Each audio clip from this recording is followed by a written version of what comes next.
Several years ago, Mike Chance told me that the difference between Circe in the academic year and in the summer is like the difference between Metropolis and Mayberry. And I can tell we've made the shift.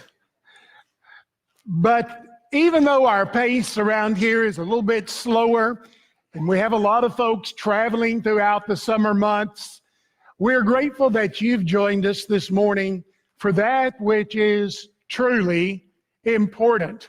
As we have sung these magnificent songs that Mike has led us in, appreciated the heartfelt prayer that Sean Bell has led us in, and John's good words as we gathered around the table of the Lord today. I want to ask you this morning to open to an Old Testament passage in your Bible. If you didn't bring a Bible, there are some pew Bibles there in front of you if you'd like to follow along. But we're going to be turning to the book of Joshua today. Joshua chapters 3 and 4. Joshua chapters 3 and 4. Once there was a young boy back during the days of World War II who was asked by his mother to go down to the old country store near the rural community that they lived in to purchase an item. As he went down to that country store and stood there at the counter waiting for his purchase, he looked up on the wall and he saw a poster that seared its way into his memory for as long as he lived. That poster pictured an American soldier lying face down in the blood-stained sand of a South Pacific island. And beneath that picture was the caption, "What have you done for your country today that was worth him dying for it yesterday?" What a powerful slogan, and what a powerful reminder of things that are truly important. You and I need memorials.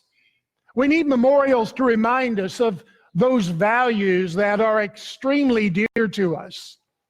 I'm sure many of you have visited some of the battlefields in our area, such as Vicksburg or Shiloh, or maybe you've been up to the Gettysburg battlefield in Pennsylvania, up in that area of the country.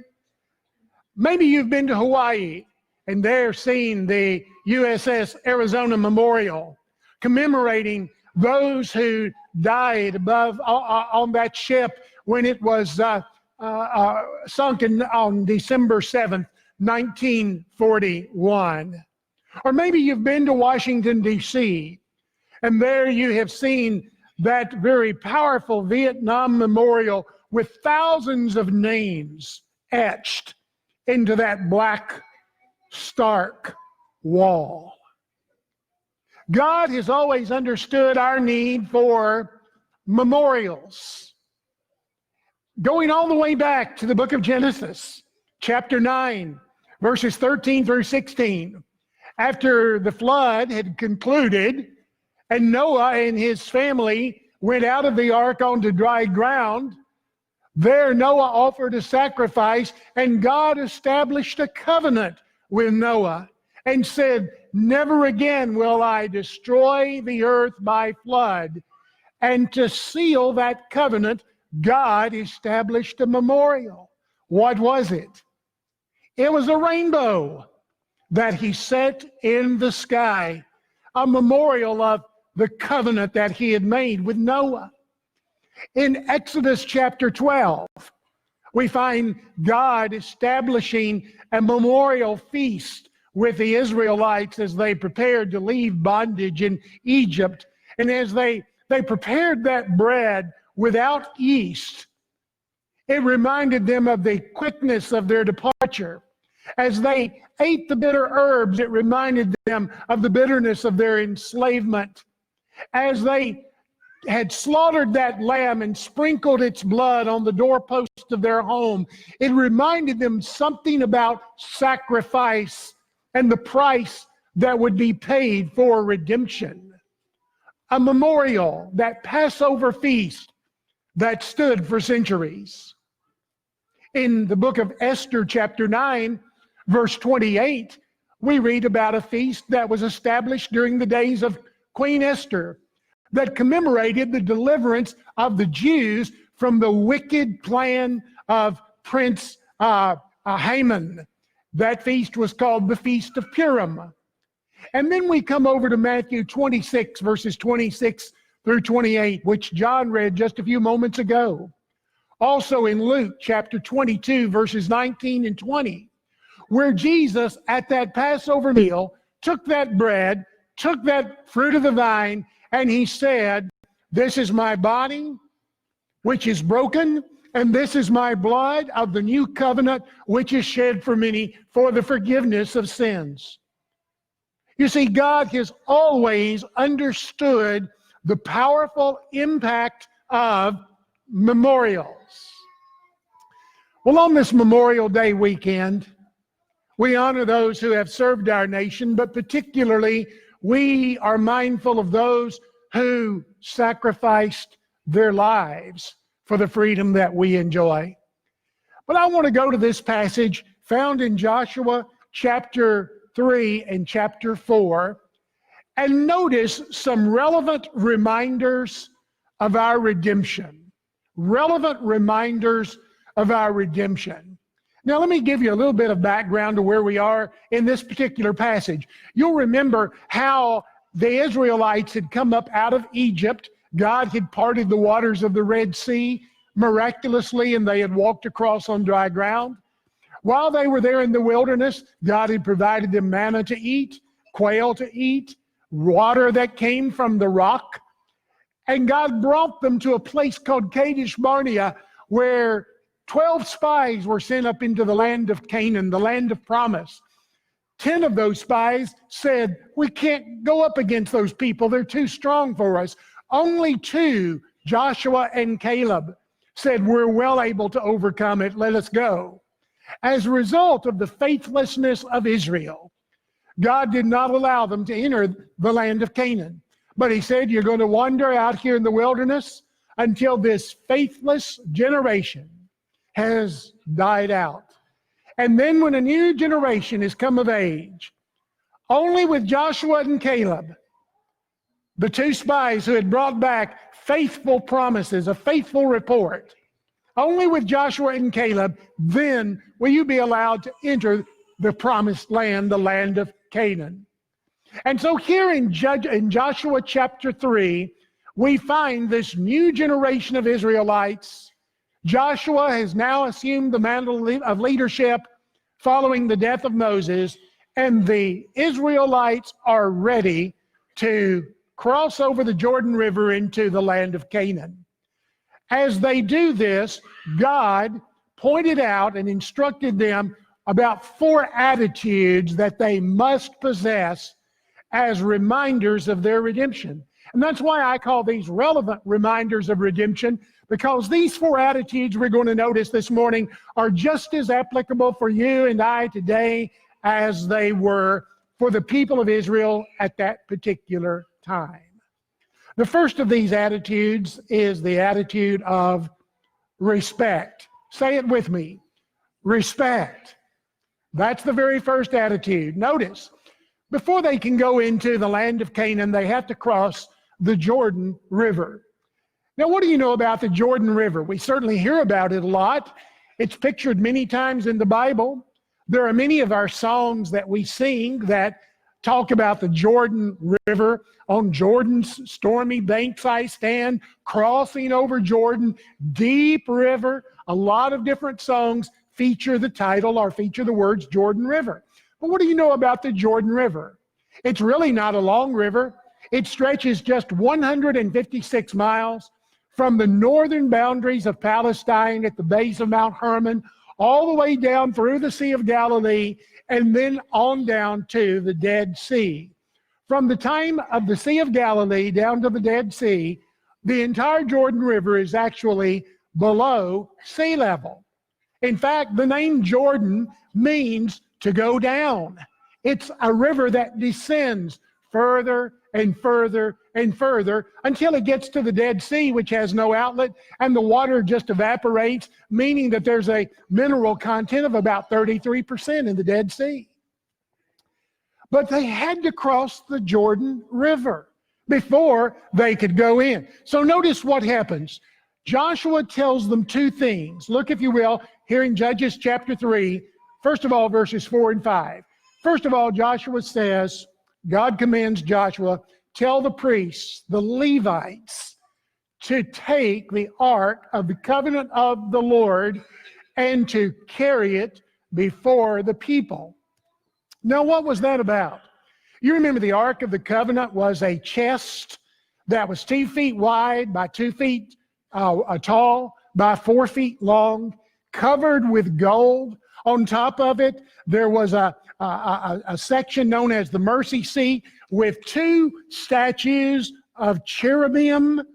And there the high priest would sacrifice and sprinkle the blood that had been offered for the sins of the people.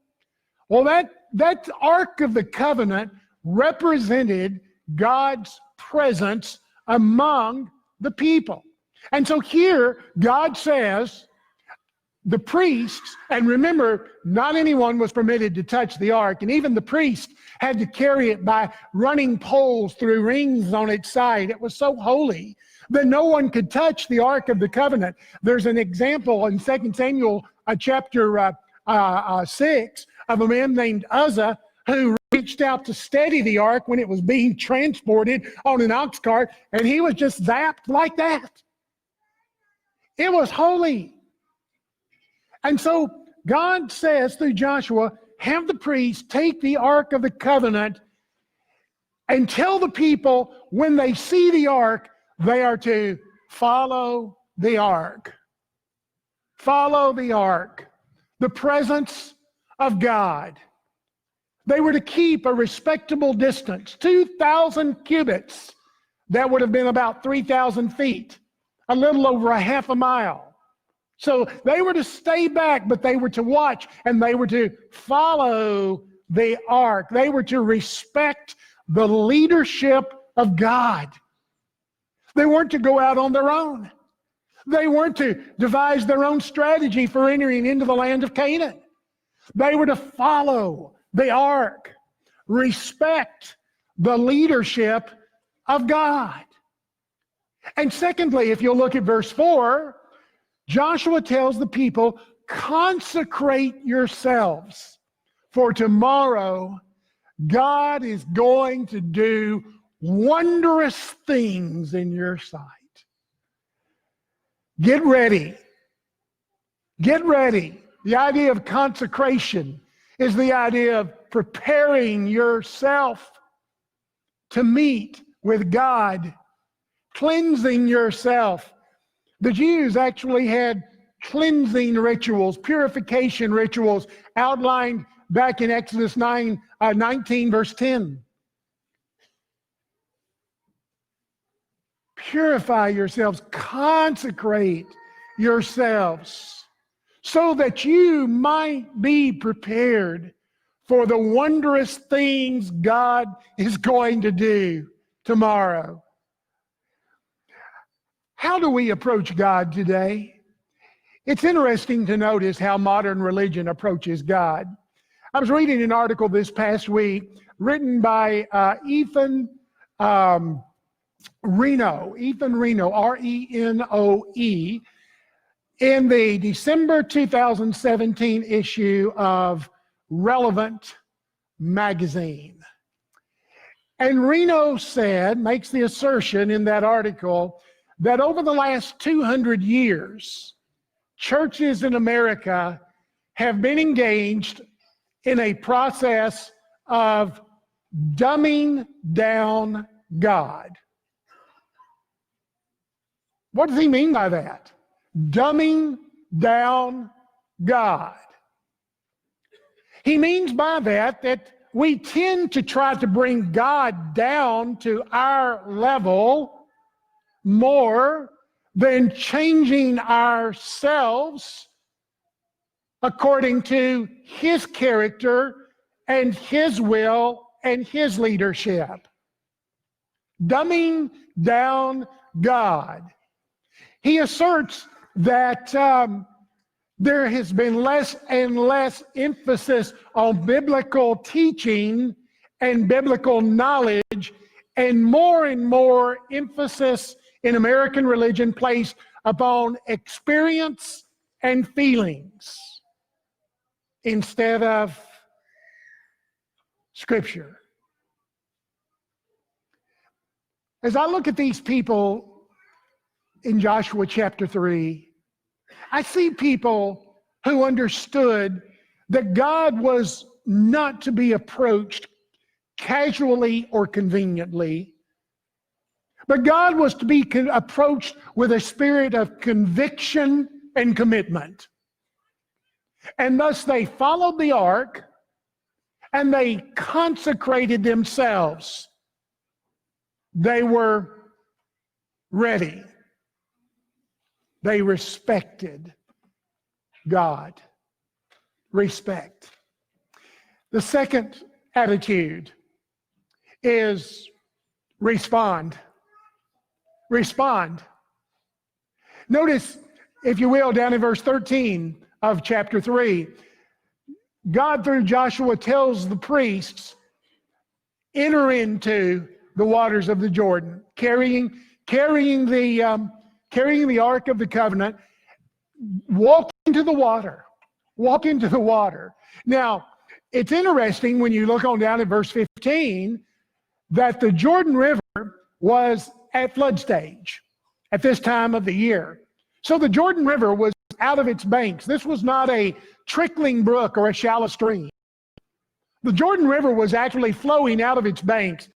Can you imagine? What if we said we're going to do a swimming trip in the Arkansas River at Russellville this afternoon? I don't think that's going to happen if you've been following the weather and the news. You know, it's out of its banks. There's record flooding that's being predicted all along the Arkansas River towards Little Rock. Well, the Jordan River at this particular time of the year was out of its banks, and yet God said to the priest, I want you to walk down into the water. Now, what was God asking for? He was asking for response. He was saying, I want you to respond in faith to what I'm commanding you. I'm wanting you to respond. Always remember this. Redemption is a gift of God. We don't deserve it. We don't earn it. It is a gift of God. But God always asks for a response. He always asks for a faith response. Suppose these priests, when Joshua said, take the ark and walk out into the water, suppose the priest said, not me. I'm not going out into that water. I'm not going down in the water. Have we heard that before? Lord, I believe in you, but I'm not going near that water.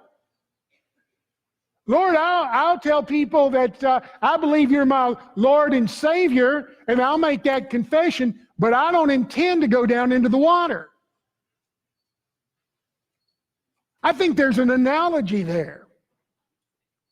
God says, I want a response. I want to see if you really are trusting in me.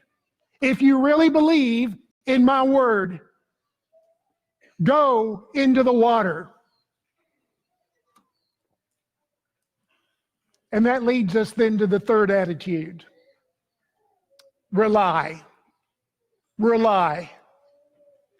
These priests stepped foot into the water, and when they did, something miraculous happened. The Bible tells us that the water of the Jordan stopped. It wasn't like the Red Sea where the water parted. No. What happened at the Jordan was just as miraculous, but it was different. The water stopped in a heap, and it backed up all the way to a village named Adam. Adam. And the ground dried out and became firm and solid. And the priests were able to walk out And you look on down at verse 16 and 17 here in chapter 3, the priest walked out into the middle of the Jordan and stood on dry ground, and all of Israel passed by on dry ground. They relied on the power and promise and assurance of God. They trusted in Him enough to do what He said, and God responded by performing a miracle. Why did God do that? Remember something. These individuals had not been there when the Red Sea had been parted. That was the generation before them. These individuals had come of age during a new time. They needed to see for themselves the wonders of God and the power of God. Every generation must be shown the power and wonder of God, and that comes when we rely upon God to demonstrate His greatness. I like the story I heard about this little boy, about 7 years old, came home from Sunday school one day, and his daddy said, "What'd you talk about in Sunday school?" He said, "Well, we talked about Moses and the Israelites crossing the Red Sea." And the father said, "Really? Was that a good story?" And he said, "Oh, let me tell you, Dad. They got there and they had to cross the Red Sea. Moses called all of his engineers together and they built this huge suspension bridge across the Red Sea. And after they got the bridge built, all of the children of Israel walked across the Red Sea, the bridge. And they got to the other side and they saw Pharaoh and his army coming, and Moses called in his demolition team. And just when Pharaoh and all of his army got in the middle of that bridge, Moses gave the command and they blew it up. And the father said, "Surely your teacher didn't tell you that." He said, "No, sir, but if you knew what she told us, you'd never believe it." And that's, folks, isn't that the way we are? We don't want to rely upon the power of God. Respect, respond, rely, and here's the last one. Remember. Go to chapter 4, verses 6 and 7. After all of Israel had crossed over the Jordan River, the waters had begun, before the waters had begun, but Joshua was given the command, select 12 men, one from every tribe of Israel, to go out into the riverbed where the priests were standing and to pick up a stone and to bring those stones and place them at the camp where Israel is lodging. It's a place called Gilgal. It's on the eastern side of the city of Jericho. Place these stones there. And then look at verses 6 and 7. And when your children ask, "What do these stones mean to you?" you can tell them, God stopped the waters of Jordan so His people could pass through on dry ground, and He delivered them from a land of barrenness to a land of blessing, from a land of difficulty, a land of despair, to a land of delight. Remember. Remember. And so this memorial shall be all the days of your life. This morning we have partaken of a memorial. As you drive home today and your child asks you, as they will at some point, maybe not today, but at some point they will, "Daddy, Mama, why do you drink that juice? Why do you eat that bread? Why do you do that?" What do you tell them? What does it mean to you? And can they see that not just on Sunday morning in the church building, but throughout the week in your daily action? Now, as we conclude this morning, think about that poster that I mentioned at the very beginning of the message. And if you will, think of another poster. Think of a poster with a different picture on it. Instead of the soldier lying face down in that blood-stained sand, think of the picture of the Son of God hanging upon the cross. His head bloodied by that crown of thorns that has been embedded into his scalp. His side pierced by the reckless Roman spear. His hands and his feet nailed to that wooden cross. What does this mean to you? How does it impact your life? How will it change you? Relevant reminders of redemption. Respect, respond, rely, remember. This morning, if we can help you in your response to God, if you need to come and come to the water today and put Jesus on in baptism, we'd love to help you. If as a Christian you need to come back to Him and renew your commitment and renew the direction and purpose of your life, we welcome you to come while together we stand and sing.